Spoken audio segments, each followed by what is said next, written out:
Après avoir géré les sessions utilisateurs dans Node.js, eh bien maintenant, il est temps de rendre votre application robuste et facile à déployer. Et pour cela, comme on l'a vu tout à l'heure, on va utiliser Docker.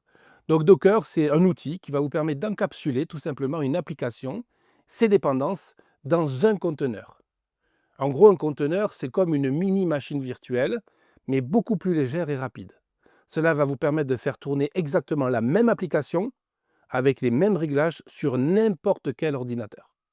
Donc dans ce chapitre, vous allez apprendre à créer un Dockerfile pour votre application Node.js, à construire une image Docker avec la commande Docker build, ensuite à exécuter votre application dans un conteneur avec Docker run, et enfin gérer les ports et les volumes pour les environnements.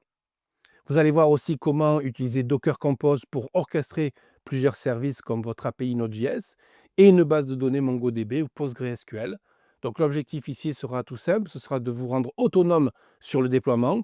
Donc une application containerisée, vous savez, elle peut être facilement testée, elle peut être partagée, mais aussi mise en production sur n'importe quel serveur compatible avec Docker.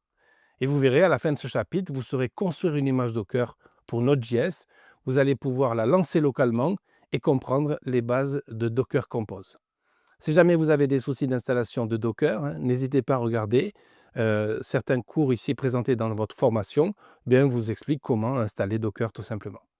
Donc dans le prochain chapitre, nous allons quitter temporairement Node.js et on va aborder Django, qui est un framework Python.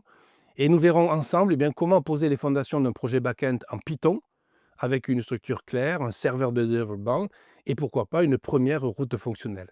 Avant cela, vous avez l'habitude maintenant, prenez le temps de bien tester votre première application Node.js dans un conteneur Docker, vérifiez que vous en maîtrisez bien sûr tous les aspects.